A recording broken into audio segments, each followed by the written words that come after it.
Today, we're going to crack open a bit of a time capsule. It's career advice from way back in the 19th century, from a guide with a title that does not mess around, A Practical Guide to Securing Fortune.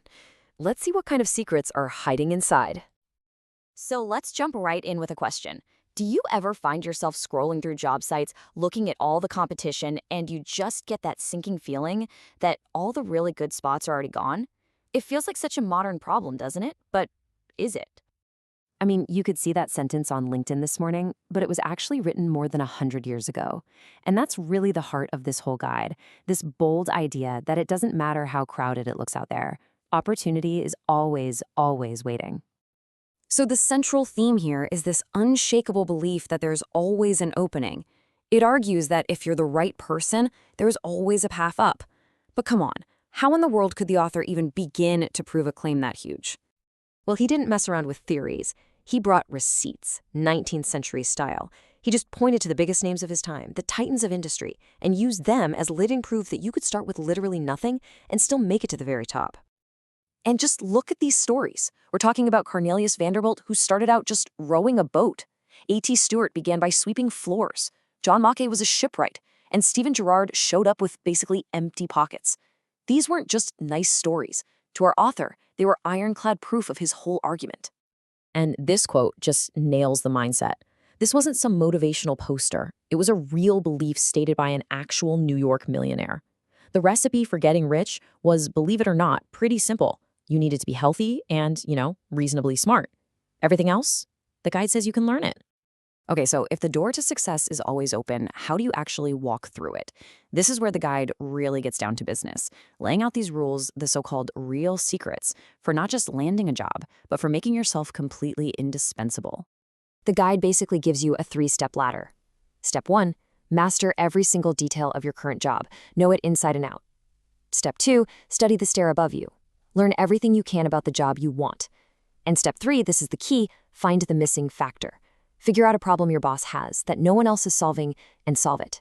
It's a surprisingly proactive way to think about your career. But holding all these steps together is this one big idea. Character is power.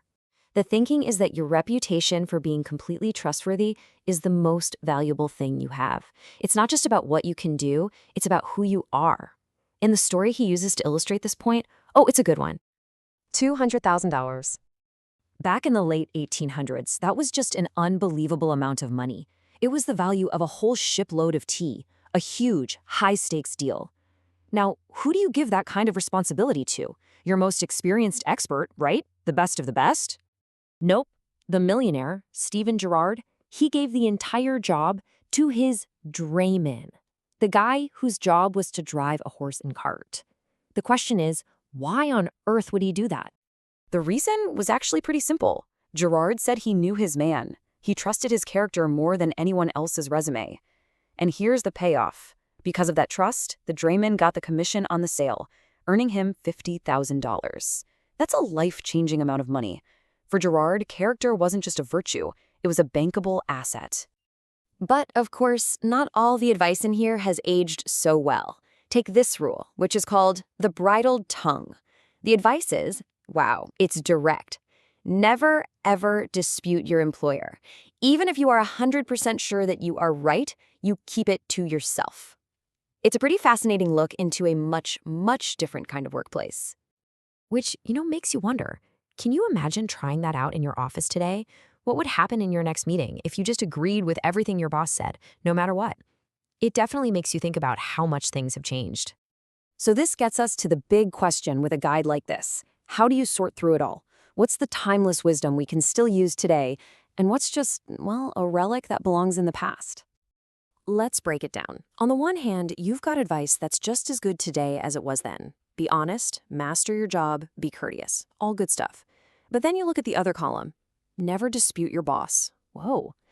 Do unpaid for work. And maybe the wildest one? Sell a customer something they don't want.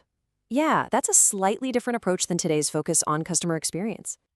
But, when you strip away all the old-fashioned language and some of the questionable advice, the ultimate goal of this guide is actually something we can all recognize.